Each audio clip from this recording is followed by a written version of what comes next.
লীলানা ঢাকা বিশ্ববিদ্যালয়ের একদম প্রথম ব্যাচের 1921 সালে ঢাকা ইউনিভার্সিটির যে প্রথম যে ছাত্রী যিনি ছিলেন তিনি সিলেটের মৌলভীবাজারের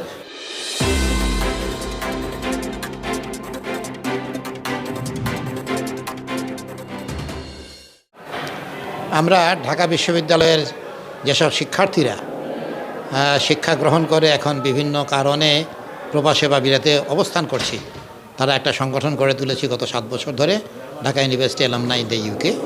মূলত আমরা আমাদের বিশ্ববিদ্যালয়ের সুন্দর সেই আকর্ষণীয় দিনগুলো রোমন্থন করার জন্যই করেছি, কিন্তু তার সাথে সাথে আমাদের মনের মধ্যে আমাদের ইউনিভার্সিটির প্রতি যে আকর্ষণ, যে প্রীতি, তার জন্য আমরা বিশ্ববিদ্যালয়ের জন্য কিছু করারও ইচ্ছা পোষণ করি। আমরা বিশ্ববিদ্যালয়ের শিক্ষার্থীদের জন্য একটা ট্রাস্ট ফান্ড গঠন করেছি, যেখান থেকে প্রত্যেক বছর তাদের স্কলারশিপ দেওয়া হবে। এবছরই 12 জন শিক্ষার্থীকে স্কলারশিপ দেওয়া হয়েছে। ঢাকা বিশ্ববিদ্যালয়ের আরেকটা অর্জন আমাদের এই সংগঠনের, ঢাকা বিশ্ববিদ্যালয়ের প্রথম মহিলা ছাত্র বা ছাত্রী লীলানাগ, যাকে বিশ্ববিদ্যালয়ের প্রথমে ভর্তি হবার সুযোগ দেয়নি, তিনি বলতে গেলে আন্দোলন করে নিজের ভর্তির ব্যবস্থা করেছেন এবং ইংরেজি বিভাগে ভর্তি হয়ে এমএতে ফার্স্ট ডিগ্রি অর্জন করেছেন। আমরা দেখলাম যে এত অর্জনকারী একজন মানুষের কথা বিশ্ববিদ্যালয় হয়তো বিস্তৃত হয়ে গেছে।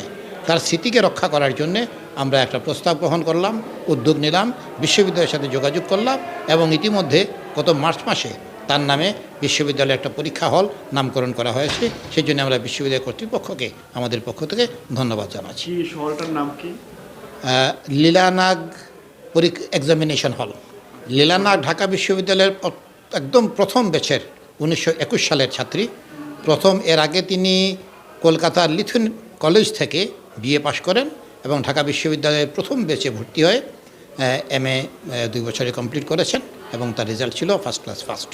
বাট প্রথম জীবনে নারী শিক্ষার জন্যে তার এই লেখাপড়া শেষ করার পরে ঢাকা এবং বিভিন্ন স্থানে নারী শিক্ষা প্রচারের জন্য প্রচুর চেষ্টা করেছেন। তিনি সিলেটের কন্যা এবং এখনও সিলেটের অতি সম্প্রতি তার স্মৃতি রক্ষা করার জন্যে সিলেটের মৌলভীবাজারে কিছু কাজকর্ম শুরু হয়েছে বা আন্দোলন শুরু হয়েছে। তাহলে মানে ঢাকা ইউনিভার্সিটির যে প্রথম যে ছাত্রী যিনি ছিলেন তিনি সিলেটের মৌলভীবাজারের, যদিও তখন সিলেট আসামের অংশ ছিল 1921 সালে, বলতে গেলে অন্য প্রদেশ থেকে এসে ঢাকা বিশ্ববিদ্যালয়ে ভর্তি হয়েছিল। মেসেজটা হচ্ছে ঢাকা বিশ্ববিদ্যালয়ে যে চ্যালেঞ্জেসগুলো ফেস করছে 21st সেঞ্চুরির সাথে তাল মিলিয়ে চলতে। এমন প্রথমত আমরা র্যাঙ্কিংয়ে অনেক পিছিয়ে আছি এবং দ্বিতীয়ত আমাদের টিচাররা যেমন ব্রেইন ড্রেইনের কথা বলা হয়েছে, যে যারা বাইরে পিএইচডি করতে আসার পরে আর দেশে ফেরত যাচ্ছে না, এবং তৃতীয়ত আমাদের ছেলেমেয়েরা রিসার্চে তেমন কোনো সুযোগ পাচ্ছে না। এই বিষয়গুলো কিন্তু বারবারই উঠে এসেছে আমাদের ডিসকাশনদের বিভিন্ন আলোচনার মাধ্যমে। সো এগুলো থেকে কিভাবে আমরা ওভারকাম করতে পারি?